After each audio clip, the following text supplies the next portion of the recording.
Um. Oh, Pablo just joined! Yay!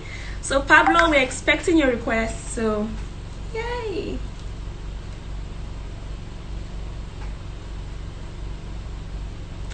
Okay, so let me just.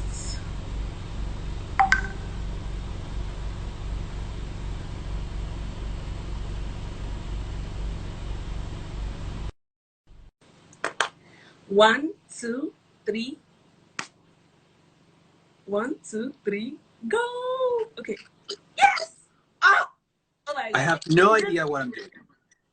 Is this Pablo or I don't know? Who is this? Um, I'm This supposed is to be on a Paula. live video. I'm supposed to be on a live video with Pablo. Who is this person? This is Paula. Paula. Nice to meet you, Paula. Nice to meet you. Your wig is actually very hilarious. Nice to have you here, Pablo. Just fix my hair. Hey, You what's look up? good. What's going on? You're looking very So, pretty. number Thank you one, so much. Okay, I'm trying to hear you properly. I think your audio is quite yeah, I can't really hear you well. oh, no, I'm just letting you talk. Can you hear me? Yeah, I can hear you. I can hear you. So thank you so much for being here, Pablo. We're super excited to have you here. Thank you. So I'm just gonna go straight into the questions, but I would want you to, answer the questions as much as you can. Practically just, do everything. So let me just go straight into the question. Um, so we'll be discussing the creative process, and Okay. there were so many What is that? questions. The creative process. And so there Yeah, were what is so that? many questions. Yeah. And so they're like, I didn't get that. What did you say? Oh, no, no, nothing. Sorry. Oh, okay, Continue. okay, no Sorry. problem, no problem, no problem. So I'm just gonna go straight to the first question, and it says that is that a process to creativity, or is it something that is just spontaneous? Is that a process to creativity, or is it something that is just spontaneous? Uh, I mean, well,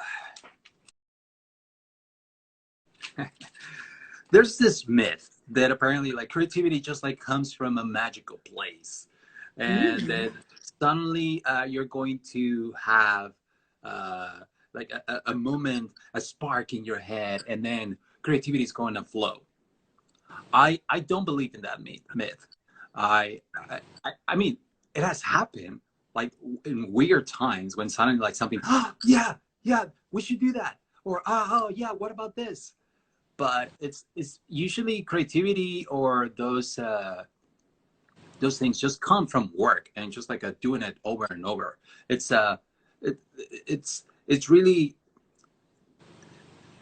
not just something that happens out of nowhere, and it's really about like embracing a lot of ideas coming from different places, and allowing yourself to for ideas to evolve, and also to just have all of those things come into a place that you might not have expected in the beginning. So it's being open to other things, but but like the idea of just like coming from I don't know, a magical place is wrong, and it's deceiving, and if you're just waiting for that, you're going to be disappointed.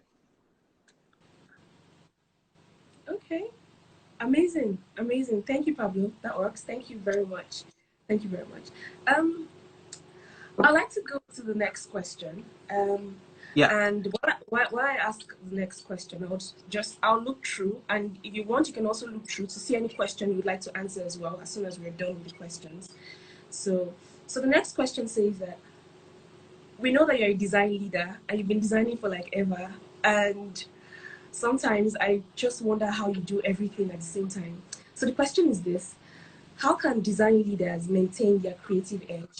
So, for example, someone who now leads a group of designers or runs their own agency or studio and doesn't get to design as much, but instead is focused on people management and then business operations. How can such person maintain their creative edge? Yeah. Yeah. Well, being creative. So I don't know. Like, let's. I suppose we should define what being creative is first. And maybe there's a misunderstanding that being creative means uh, uh, like, I don't know, like designing something and making it look cool, or that, like, creativity comes from different places and it can be applied in different things. At the end of the day, it's really just solving a problem. And creativity is about like having something that needs to be fixed and then finding a way to fix it. So like if you are a design lead and if you're a manager, well, you're going to be use your creativity in different ways, uh, like for different problems that you might have. So now, if we're asking specifically about design and how you can keep yourself doing those kind, like perfecting your craft and doing like what we put under the umbrella of creative things, um, like art or design or stuff like that. Well, then it depends. Like I can see people like doing side projects where they get to um, I don't know, keep exploring different things that they're learning, or keep exploring their craft and keep just like making other things that are not just like Jira boards or Excel spreadsheets and stuff like that. So for some people, that's just not, they don't find creativity there. So so a lot of times it's just like involving yourself in other projects that like really speak to your soul. So that was one thing, and it sounded like you had two questions, and the other question was the first question was like, how do you do it all, or something like that, right? How do you do everything together? Yeah, well, I think it comes from that need too, where for me sometimes I just need like a creative outlet where I need like other things to do. Like if I have an idea, I just want to explore it and just want to put it out there. So it's really just from being selfish and being just like selfish with everyone else, and being selfish with myself, where it's just like I'm just going to pursue this, and instead of doing other things, I'm just going to do this. So I don't know if selfish is the right word, but more like putting more focus on those things that I want to do, instead of doing Netflix, and instead sometimes like also like instead of going out and being with friends, sometimes you have to sacrifice those things to, well, at least I sacrifice those kinds of things for making my projects, my little projects. But if I have found something, is that sometimes it's better to just like invite other people to your little special projects, and that way you're killing one bird, no, two birds with one stone. Oh my god, my idioms are in the world. No, you're killing one bird with two stones. You're just like you need two stones to kill that bird. Yeah. Poor bird.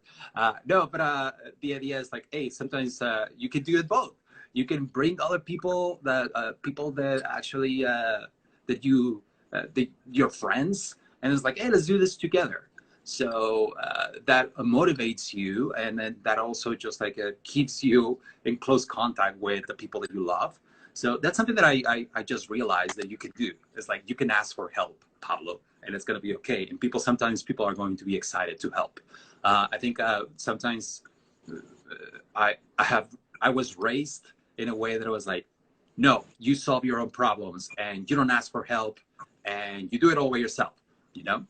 So I grew up with that mentality, but it has taken me some decades to realize like, oh no, it doesn't have to work that way. You can ask for help, and just like actually when you ask for help, you find what the other person wants to do, and you tell them like, hey, would you be interested in doing this thing that sounds like you love doing anyway? So would you enjoy doing this with me? And so when you know what the other person is in, where their interests are, you can invite them to your project and build something together cool, that is cool. So yeah, sometimes I do ask for stuff that is kind of annoying, and people are still cool and help. Okay, okay. So someone is asking a question. The person says that what about people who say they rely on having a muse before they can create? Are muses valid? People who say they rely on having a muse before they can create, like yeah, like a muse or something. Oh, uh, uh, okay. Yeah, I think inspiration can come from different places. For Mm-hmm. some people, if it is a muse, if it is something that uh, they say that my creativity is just like it's exploding from this thing or from this person or from this place, then yeah, use it. You know, like and finding a muse doesn't have to be a person. It can be like actually another culture or a language. It could be on a specific art style. Yeah, I will invite you to, I don't know if these are muses, but just like find sources of inspiration that really drive you in a direction sometimes, or at least gets you started. Mm-hmm. I, I would say I did have a muse when I was a Okay. teenager. Mm-hmm. I, uh, I used to play, oh, well, you can see, I still Ah, play. yeah, I can see it. Yes. I, uh, well, we still play, but I started a punk rock band when I was a teenager, Nice. and in my muse for a lot of my songs was a woman who broke up with me. She, so Wow. it was just like Wow, I Pablo. was heartbroken, Wow. and I Okay. wrote a lot of punk love songs Mm-hmm. for her. But I think I just needed an excuse to create something. But sometimes it is sadness and those really strong emotions that just like drive you to be creative.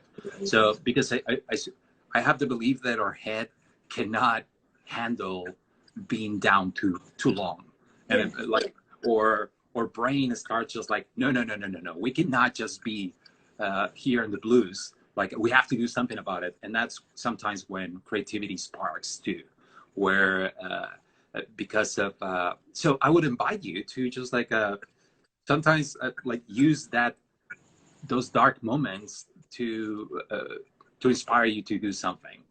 And Like channel them basically. Like what's that?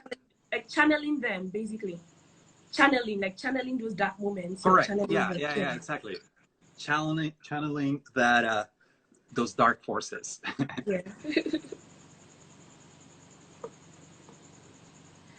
Okay. So I'm going to move to the third question, but I would want to ask a question that just came to my mind now.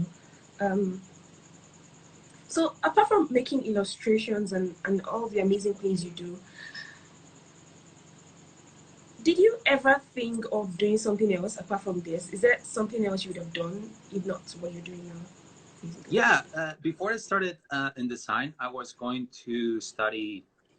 I don't know how you say it in English, but in Spanish is físico matemáticas, físico matemáticas, which is like math and physics. That's I was like physics as in I don't know, like the material world and how it works.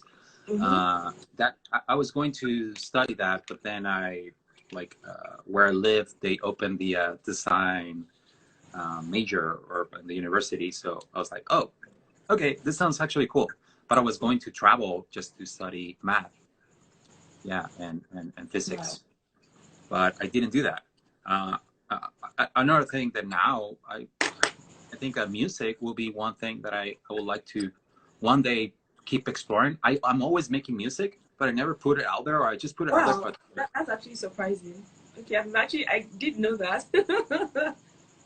yeah, yeah, yeah. I don't really put it out there, and I think it's because I'm scared of being criticized because it's a lot of the music that I make. It's just like that's what's wrong about like creating and just like keeping it to yourself, and then suddenly you invest too long in something, and you don't share it, and now it feels too personal putting it out there and feels super scary. So and that applies to anything that you create. So I would always advise just like share as soon as possible, and just put it out there. Nobody cares anyway, so whatever. But with music, for me, it has been the opposite. I have not been following my advice with my music. One of these days, I'll put my music out there, and you're going to not like it. Well, you might actually just like Pablo, it. yeah, You might actually just you like should it. have not shared that, Pablo. Keep your day job, Pablo. Keep your day job. Don't do the music thing. Okay. So I want to ask this question. When you started your career, did you start making money immediately? Like, what was it? How long did it take you? Did you start making money immediately you started, or were there times you had to just keep creating and then just, were there times you had to just wait basically without any form of payment? Was it automatic, or did you have to wait years and years before getting your first break? Is the question when it started, if I was making money? Is that what you're saying? Yeah, yeah, yeah. Oh, okay. Uh, I mean, yeah, I don't know if good money, but yeah, I was fortunate enough to get hired as a designer. But I started really young. I was 17 years old, and I started as a designer at at one of those places that would just like print stuff. I would just print for political parties. Okay, you need banners and stuff. Okay, I will like make the banners, but also like in cars, cars need stickers on the side. So and also signs for outdoors. Like I used to do that when I started doing that when I was 17. Um, like before that, I used to work at grocery stores. I was in pizza places making pizza. I was the person that puts stuff in your bags when you're shopping. That was my first job ever when I was I don't know like 10 years old. But yeah, but so I was starting to get paid right then because people would give me some like tips. so I was making money, and then I realized then that was the first lesson that I had, like adult lesson at a really young age. Whereas I was a kid and I was getting paid for something that I wasn't really enjoying, but I was like, screw it. Like putting articles in the back. I mean, you enjoy it. You do the work and whatever, you adapt, right? And so I tried to enjoy it. Anyway, I was a kid, whatever. But the thing is that I would get tips, and the money that I would get, I was like, oh my God, I can go play arcade. Back in those days, there were video games were kind of a new thing. I'm old, by the way. But I would use all that money to go play at an arcade and just like a video game spot on the arcade. So I was like, oh my God, the lesson was like, so you spend some time doing something that you're not really enjoying too much. So you get money so you can do the stuff that you really love. That was like a moment for me. And then after that, that was it. I was like, I didn't stop working, because then after that, I was like, hey, what do I want to do? I want to do this. Well, to do that, I need money, because I used to do a lot of graffiti when I was since I was like 14, 15 years old. And I used to do like a lot of murals and stuff. So I was like, okay, if I want to do that, if I want to buy the paints, the spray paints, I need to work. So I'll be a pizza delivery guy, pizza maker, like grocery stores, whatever, until I found something that's like, oh, the next lesson was, hey, what if I do something that I actually enjoy doing? And after that, I get paid to do something that I still enjoy. So that's when I got my first job as a designer when I was 17 years old. And well, not a designer. I was the one just like putting the stickers on the signs. Anyway, I still to this day, that's why I have side projects, I guess, because I guess the things that I really want to do are the things that come after work. Which no, but I have a really nice job, and I really enjoy what I do there too. That's and yeah, I know that's that I'm in a place of privilege, and I appreciate what I do. But that was my first lesson was like, hey, do the work, and then you're going to be able to do stuff that you love.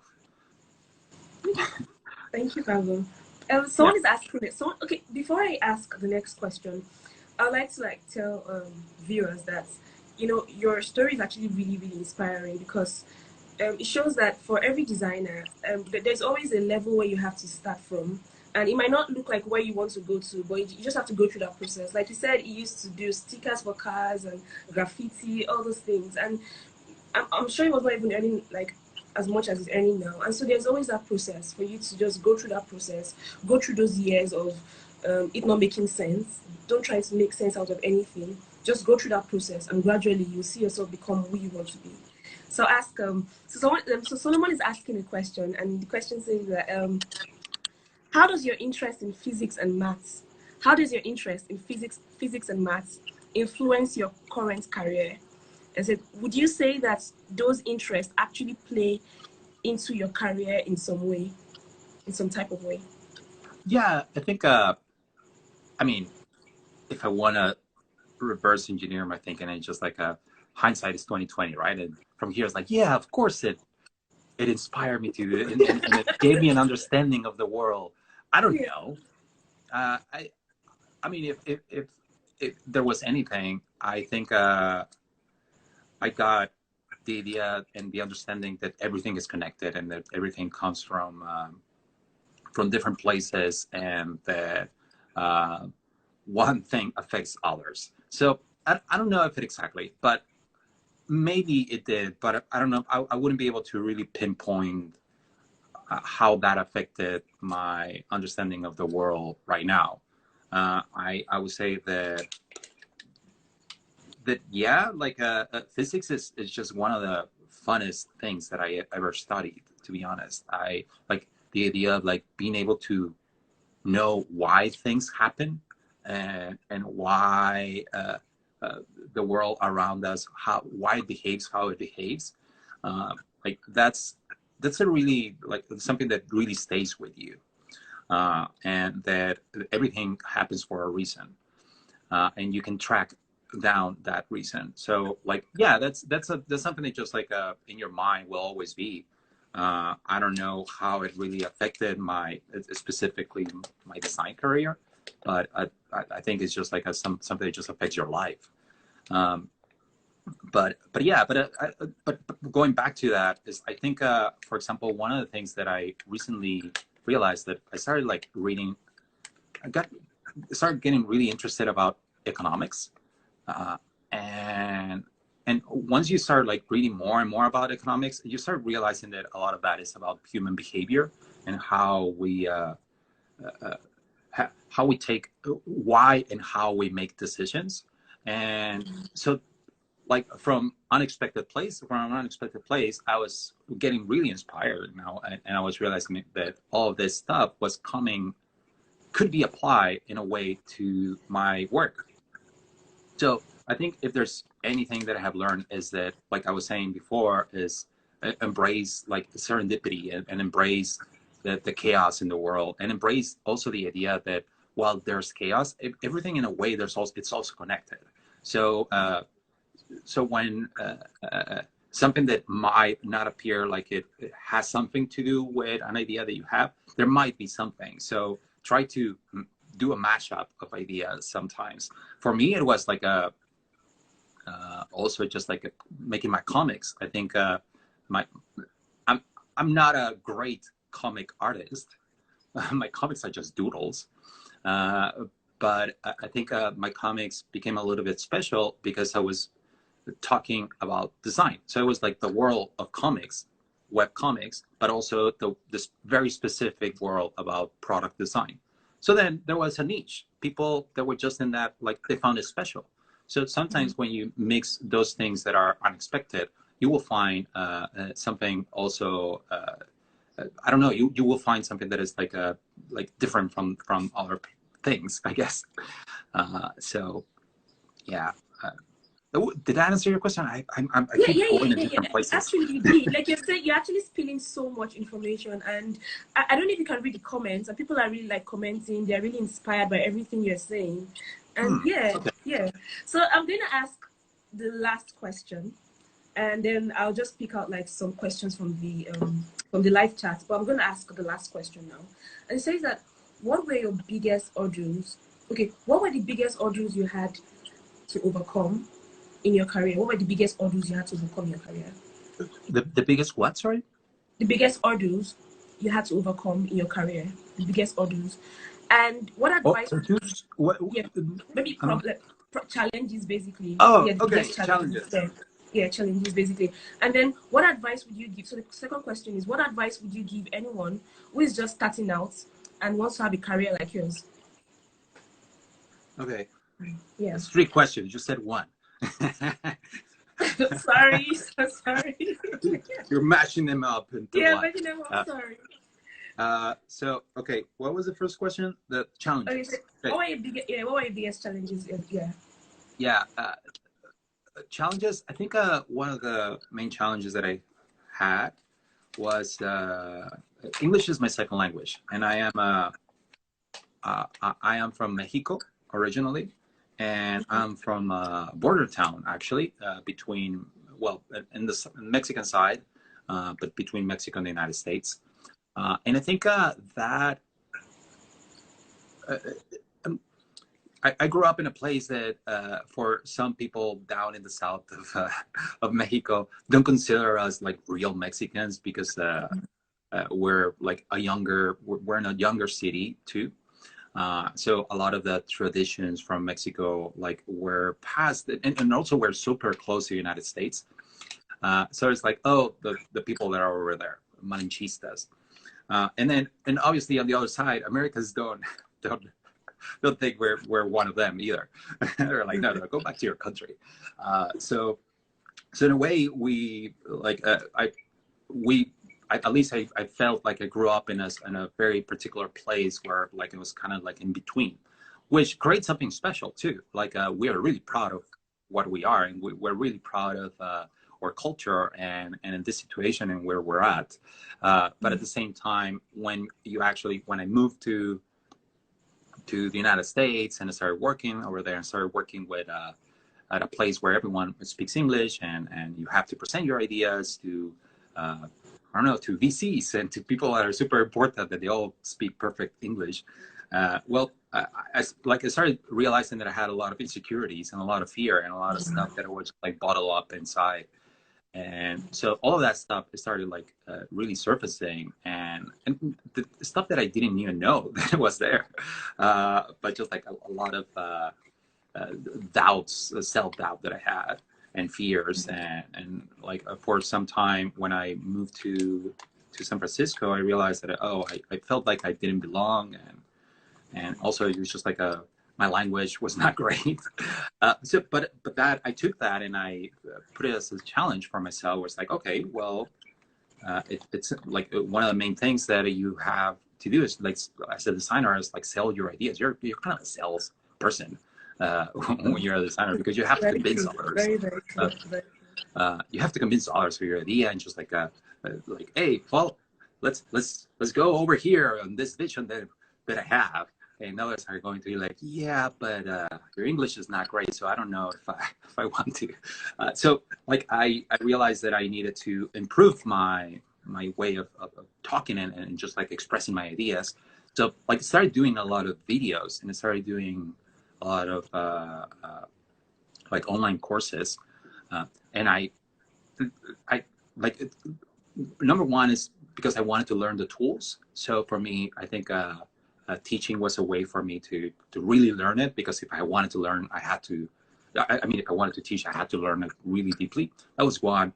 But the other one was like for me to practice my English and being able to be in front of the camera and present my ideas.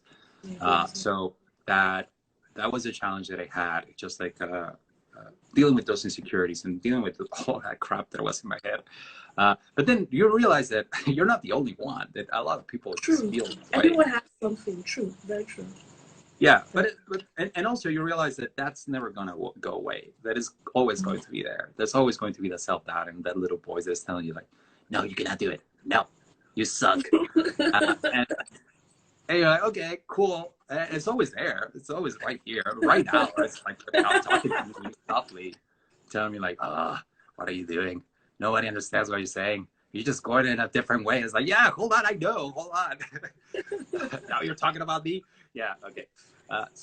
But you over time, you learn to just like deal with those emotions, I think, and deal with those little voices in your head. And just acknowledge that the fear is there and embrace it, I guess. So that was the challenge, and that was the solution, I guess. But the solution is there's no solution. It's just always going to be there. You just have to embrace it.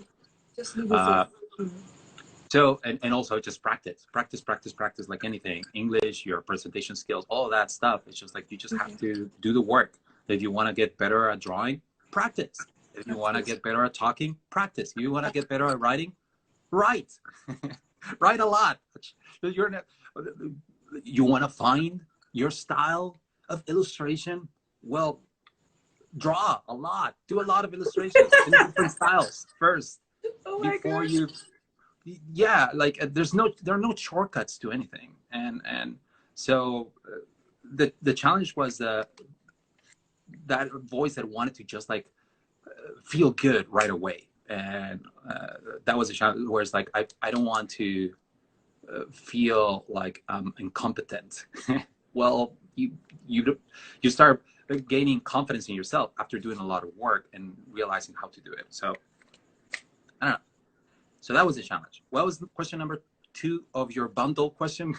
Yeah, it's kind of like actually prepare the questions together. So the questions are actually together. So it says that, and what advice would you give anyone who is just starting out and wants to have a career like yours? What advice, basically, just your advice? Yeah. So first, I suppose, is just get yourself involved in as many projects as you can. In projects that are linked or have something to do with the thing that you're looking to do. If it is product design, where try to find problems in products that you could solve, or problems in the world that you could solve them with a product, and then try to do it. I know it sounds like so dumb and so basic, but that's it. You just have to do it. And like you could take you can get into a school, one of those online schools but I would advise you to first start with just YouTube videos and reading a lot. And then, but once you start doing that, then start practicing. You don't just read, don't just watch, like make. So like make a lot of stuff and put it out there, and don't worry too much about it not being perfect. Just share it. Nobody cares. Number one is nobody cares, which might be something that stops you. Oh, nobody cares. Why do I even do it? Well, exactly. Nobody cares. So why not do it? What are you going to lose? Nobody cares. Put it out there. Move on to the next thing. Like, don't worry about it being perfect. Don't worry about it about like being beautiful and or whatever your goal is. Like, just good enough, and then move on to the next thing. Later you can come back and later you're gonna come back and you're gonna see it as like, oh man, that was bad. But that's a good thing, because then that means that you have improved your, I don't know, your visual sensibilities and your design skills in general. So my advice is just do it, just work, and find something that inspires you first, and then try to solve that problem, I guess. Thank you, Pablo. One of the things you said that I found really inspiring was when you said that, when you don't feel as creative as you should be, you can actually learn to work with other people. I noticed that a lot of designers like to work alone. And so what you said was actually very important, learning to collaborate with other people and, share from their, merge ideas together. And then that actually helps you to be creative. So that was really, really good, Pablo. Thank you very much. So we're going to round up now, and that should be everything. I would like to say thank you so much once again for doing this, and thank you. No, thank you. And we're waiting for your music. Waiting for your music. Oh, that I should play music? Your music. No. I'm still dealing with those fears. Hold on. Oh, I have this. wow. Thank you, Pablo. Thank you, Pablo. Thank you so much. Thank you so much for having me. I was And drumming along already. We're trying to make music. I was drumming along. Yeah. Thank you so much for having me. Thanks for everyone that was here. And hopefully this was helpful. And yeah, it's so cool that you're doing these kinds of things. I'm going to watch your other interviews too. Thank you. Yeah, sure. Definitely. Thank you. Okay. Bye-bye. Bye-bye, Bye. everyone. Bye.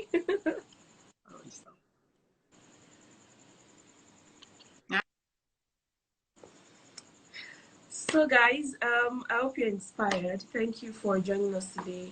And I got so much, especially when you talked about collaborating with other people and learning to, share ideas, get from their creativity and stuff like that. So I think some people are just joining us. So if you have any question, I'll probably just answer one more question before I leave the live video. Let me see. You're welcome, you're welcome, you're welcome, you're welcome. Let me see. Okay. Yes, I'm going to post the video on YouTube so that it can just be there for like ever. So let me see. I'm just going to scroll through all the questions to see if there's anything. So someone is asking, how do you handle people with different creativity levels? But I don't really understand that question. Okay. So you can ask the question again in a different way, I would answer. Okay.